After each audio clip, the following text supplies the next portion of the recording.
본질적인 핵심을 얘기를 한다면은 탐욕이나 욕심의 관점이 아니라 만족의 관점을 가진다는 거예요. 여유 있는 여자들을 보면은 남자들의 행동을 되게 분석을 하려고 그 사람에 대해서 뭔가 면밀하게 파악을 한다기보다는 그냥 좀 더 관망을 하는 느낌처럼 이걸 내가 연애를 하는 거야? 아니면 내 친구 연애를 보는 거야? 하듯이 되게 여유를 가지는 모습이 참 많이 보여요. 근데 그럴 수 있는 이유가 그럼에도 불구하고라는 마인드를 가져본다는 거지. 지금 주제는 여유 있는 여자들의 마인드라는 주제로 한번 얘기를 해볼까 해요. 뭐 우리가 살면서 또는 남자를 만나면서 여유를 가진다는 게 참 쉽지는 않지만 그래도 그 여유를 가진다는 거에 대한 결과라고 해야 될까요? 그것들은 너무 이롭고 긍정적인 것들을 초래한다는 걸 모두가 알고 있을 거예요. 그래서 오늘은 이 여유라는 거에 대해서 이야기를 한번 해보고 싶은데 제가 얼마 전에 봤던 책에서 그런 말을 하더라고요. 우리의 사회적인 제도권 안에서 우리에게 익숙하게 받아져 왔던 교육들은 하고 싶은 일보다는 해야 되는 일을 어떻게 하면 조금 더 효과적이고 빠르게 처리할 수 있을까에 대한 교육이 이루어졌다. 이렇게 얘기를 해요. 근데 저는 그 말을 듣는데 어렸을 적부터 우리가 받아왔었던 교육들은 사실 우리가 하고 싶은 일은 아니었어요. 우리가 하고 싶은 공부도 아니었었고 하지만 우리가 해야 되는 일들이나 해야 되는 어떤 취업 또는 어떤 사회에서 톱니바퀴를 굴리듯이 그 한 자리를 차지하기 위해서 하고 싶지 않은 일을 억지로 하면서 어떤 스펙이나 연봉에 맞춰서 현실적인 기준과 타협을 하듯 해야 되는 일을 어떻게 하면 좀 더 빠르게 효과적으로 고민하고 처리하려고 하는 그런 노력들이 우리의 몸에는 참 많이 배어 있구나라는 생각이 좀 많이 들더라고요. 근데 그 사이에서 여유라는 것들이 결정된다라는 생각이 들었어요. 이 과정에서 우리는 알게 모르게 이유를 참 많이 찾았었던 것 같아요. 그것들을 해야 되는 이유.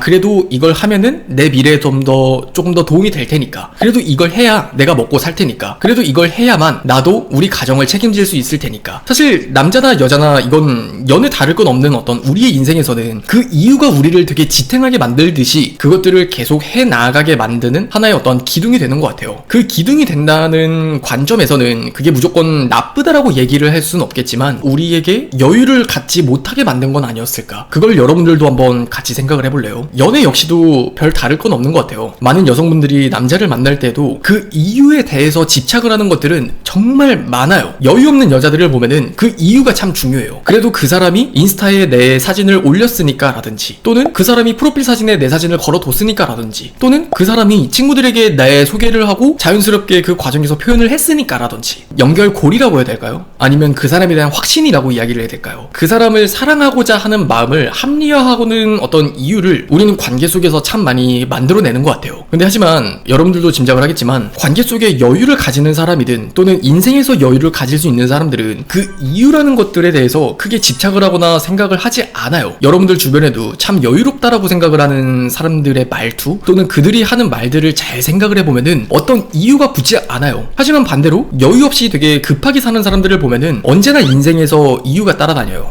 그냥 나는 올해 안에 꼭 무조건 이걸 해야 돼. 왜냐하면 뭐뭐뭐뭐니까. 또는 나는 오늘 열심히 살아야 돼. 왜냐하면 뭐뭐뭐뭐뭐니까. 이런 식으로 우리의 어떤 인생이나 관계에는 이 이유라는 것들이 참 순기능을 하기도 하지만 그만큼 사람을 여유 없게 만들기도 하는 것 같아요. 확신 있게 말씀을 드릴 수 있는 것은 절대 이 관계라는 거는 그 이유가 존재하는 거는 굉장히 안 좋다라고 말씀을 드리고 싶어요. 왜? 좋아하는 이유가 나중에 되면은 싫어지는 이유가 되기도 하거든요. 조금만 관점을 바꿔 생각을 해볼래요? 그런 말 많이 들어봤을 거예요. 남자들이 분명 나랑 대화가 잘 통해서 좋다라고 얘기를 했었고 그만큼 나를 만나면서 참 성격이 잘 맞아서 좋다라고 이야기를 했었는데 100일 200일이 지나고 나서 보면은 나랑 성격이 안 맞아서 나한테 헤어짐을 이야기를 한다든지 너랑은 대화가 통하지 않아서 이 관계를 어떻게 생각을 해야 될지는 모르겠어 하면서 멀어지는 남자들을 종종 본 경험이 있을 거예요. 이거는 여러분들한테만 하는 이야기가 아니라 남자들에게도 그런 거예요.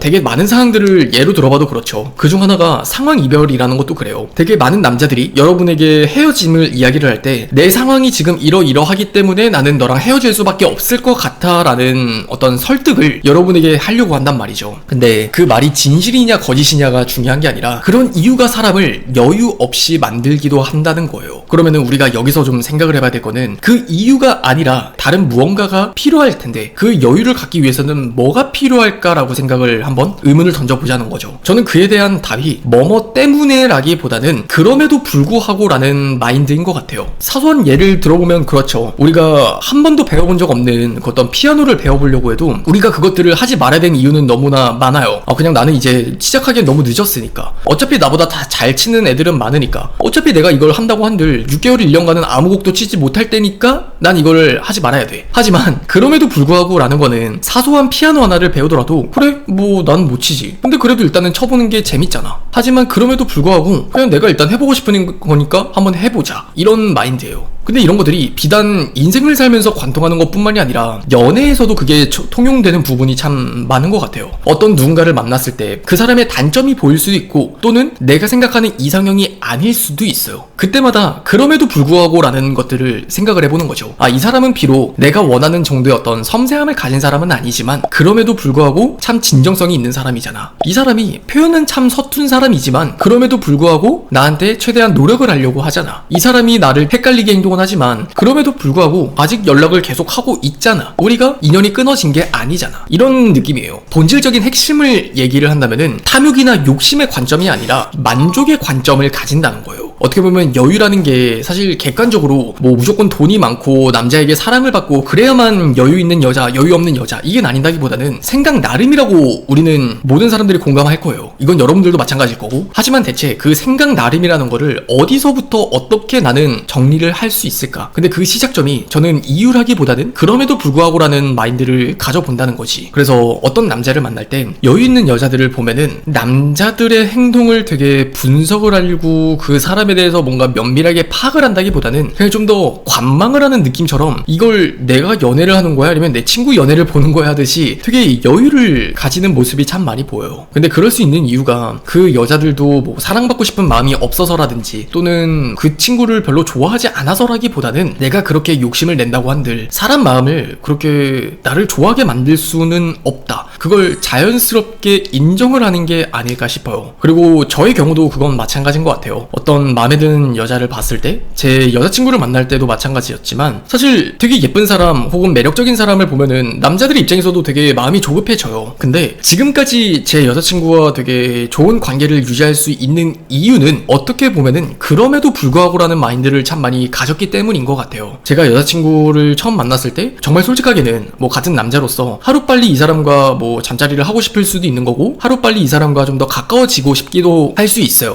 하지만 그냥 그럼에도 불구하고 그냥 이 사람은 이 사람 나름의 속도가 있겠지. 그리고 중요한 거는 이 사람과 내가 계속 대화를 하고 있다는 거잖아. 그렇게 내 욕심만을 생각을 하면서 하루빨리 가까워지는 것들을 생각을 한다기보다는 자연스럽게 그 대화나 우리의 어떤 관계 흐름에 그 사이에서 집중을 하는 그 관점이 참 중요한 것 같더라고요. 그래서 되게 여러분들도 공감을 하겠지만 결국 중요한 부분은 뭐냐면 어떤 관계 속에서 여유를 찾는다는 것의 목적인데요. 왜 우리는 여유를 가져야 될까라고 생각을 해보면 목적적인 어떤 결과론적인 삶이 아니라 그 과정에서 느끼는 어떤 인간이 느낄 수 있는 희노애락이라고 얘기를 해야 될까요? 어떤 행복을 느끼는 거면 행복을 느끼는 거, 때로는 즐거움을 느끼는 거면 즐거움을 느낄 수 있는 것들, 그런 것들을 만끽하는 삶을 위해서라고 나는 생각을 해요. 우리가 여유를 가져야 되는 분명한 이유가 있다면 분명 우리의 인생에 행복을 순간적으로 느끼기 위한 과정이라고 저는 생각을 해요. 여유 없이 살아가는 사람들을 보면은 뭔가를 해내야 되고 뭔가를 이뤄야 되고 얼만큼의 돈을 모아야 되고 언젠가 나이가 되면은 결혼을 해야 되고 그런 삶이 과연 그들 스스로 생각을 했을 때 행복하냐라고 이야기를 하면은 그들은 다 대답을 해요. 사실 나는 행복은 모르겠다. 그걸 이루게 되면 그 뒤로부터는 행복해지지 않을까? 근데 그걸 이루고 나면은 그 다음에 또 이뤄야 될 게 생기게 되죠. 연애라는 것도 그런 것 같아요. 여러분들이 어떤 남자를 만나든지 간에 그 사람이 나를 좋아하는데 내가 확신을 할 수 있을 만한 이유 그런 것들을 찾고 또 그런 것들을 이루고 나면은 그 다음에는 더 그 다음 더 그 사람에게 사랑받고 싶고 그 다음 더 그 사람이 나한테 미쳤으면 좋겠고 그런 욕심이라는 게 생겨나게 되면은 그 사람이 나를 위해서 해준 노력들에 행복을 느끼고 감동을 느끼면서 즐거움을 만끽하는 연애나 관계가 되는 게 아니라 자꾸 자꾸 여유가 없어지게 되듯 악순환을 만든다는 거죠. 그래서 난 여러분들이 오늘 영상을 적어도 지금 이 순간까지 보고 계시다면 한번 스스로 생각을 해보세요. 나는 이유들에 의해서 인생을 살아온 사람인가? 아니면 그냥 그럼에도 불구하고 내가 하고 싶은 거니까, 내가 좋아하는 사람이니까 라는 생각으로 자꾸만 주체적인 삶을 살아온 걸까? 제가 방금 전에 주체적이라는 단어를 썼는데, 저는 결국 이 어떤 차이를 나누는 기준 중 하나는 수동적인 삶과 주체적인 삶이라고도 생각을 해요. 여러분들이 어떤 이유들을 많이 떠오르면서 지금 하는 얘기에 공감을 했다면은 아마 여러분들은 수동적인 삶을 살아왔을 가능성이 매우 높아요. 그걸 내 스스로가 인정을 하기가 쉽지 않을 뿐이지. 잘 생각해보면은 나는 내 선택에 의해서 뭐 경영학과를 들어갔고, 내 선택에 의해서 어떤 이런 스펙을 쌓았고, 내 선택에 의해서 어디에 입사를 했어 라고 생각을 하실 수도 있지만, 잘 생각을 해보면은 사회적인 압박에 의해서 내가 그걸 해야 되는 어떤 선택지를 중에서 최선을 다한 어떤 노력을 했을 뿐인 거지, 과연 그게 정말 내가 하고 싶은 일이었는지에 대해서는 자기 스스로도 확신 있게 말씀은 하지 못할 거예요. 근데 그런 것들은 남자를 만나면서도 나는 똑같다고 생각을 한다는 거예요. 여러분들에게는 과연 그 남자이어야 하는 이유가 있었던 걸까? 아니면 그냥 어떤 남자이든지 간에 나는 남자한테 사랑받고 싶으니까 그 남자에게 사랑받기 위한 이유를 내 나름대로 자꾸 만들고 내 스스로를 계속 옥죄었던 걸까? 그것들을 조금만 생각을 해본다면 그 안에 답이 분명히 있겠죠. 근데 이런 것들은 결국 나라는 사람을 잃어가게 만드는 첫 시발점이 된다고 생각을 해요. 언제나 우리는 우리의 인생에서 내 삶의 주인이 되길 바라고 주체적인 삶을 살길 바라지만, 사실 그 방법을 많은 사람들은 몰라요. 내가 수동적인 삶을 살고 있는데 그 안에서 나는 굉장히 주체적인 삶을 산다라고 착각을 하는 경우도 참 많다는 거예요. 근데 그 중 하나가 오늘 이야기를 하는 것처럼 나는 어쩌면 이유 때문에 살아왔었던 사람은 아니었을까, 이런 걸 한번 생각을 해보라는 거예요. 그 이유가 중요한 게 아니라 나는 우리의 삶에서 내가 하고 싶은 일을 하기 위해서, 내가 좋아하는 사람과의 어떠한 관계를 위해서 어떻게 하면 이 관계의 행복을 느낄 수 있을까, 그리고 그러기 위한 방법이 이유를 찾는 게 아니라 그럼에도 불구하고 라는 생각과 마음이 그 순간순간의 감동과 행복을 우리에겐 느끼게 만들어주는구나, 그걸 꼭 이해를 해보셨으면 좋겠어요. 그리고 마지막 결론이지만 그런 관계가 저는 참 단단한 관계가 된다고 말씀드리고 싶어요. 제 여자친구랑 저와의 사이에서도 언제나 제 여자친구가 장난식으로 얘기를 하는 게 그래도 사랑해 라는 말을 참 많이 하거든요. 그래도 사랑해, 그래도 사랑해, 그런 말들이 참 되게 장난식으로 나오긴 하지만 이 말을 참 간접적으로 대변해주는 예시가 아닐까 싶어요. 뭐 여자친구는 뭐 저랑은 또 되게 다르다면 다른 사람이기도 해요. 하지만 여자친구의 시선에서 봤을 때 저를 보면은 되게 깬다라고 느끼는 부분이 있을 수도 있고, 되게 당황스럽다라고 얘기를 할 수도 있을 것 같고, 뭔가 나라면 안 이럴 것 같은데 라는 부분도 분명히 있었을 거예요. 근데 하지만 여자친구는 그때마다 그래도 당황스럽지만 그래도 사랑해, 이렇게 이야기를 해요. 뭐 그런 말 있잖아요. 네가 선택한 인생 악으로 깡으로 버텨라 라는 말이던가요? 그런 대사처럼 나는 인생이란 그런 것 같아요. 뭐 되게 행복하게 산다는 거, 혹은 주체적인 나의 삶을 산다는 거는 누군가가 만들어 놓은 사회적으로 찾은 나의 어떤 이유 때문에 계속 그것들을 해야 되고, 그 여자를, 그 관계를, 그 남자를 사랑해야 하는 이유, 그런 것들이 중요한 게 아니라 그냥 내가 하고 싶은 거니까, 이 관계가 힘들어도 또는 인생이 힘들어도 그럼에도 불구하고 내가 하고 싶은 일이니까, 그런 그럼에도 불구하고라는 것들을 자꾸 생각할 버릇을 들이는 게 돌이켜보면은 주체적으로 인생을 살았다라고 자신할 수 있는 부분 중 하나가 되는 것 같더라고요. 그래서 나는 여러분들이 이 관계 속에서 또는 인생에서 대체 여유를 가진다는 건 또 어떻게 가지는 걸까, 그런 것들을 생각해 보게 되는 계기가 꼭 됐으면 좋겠습니다. 알겠죠?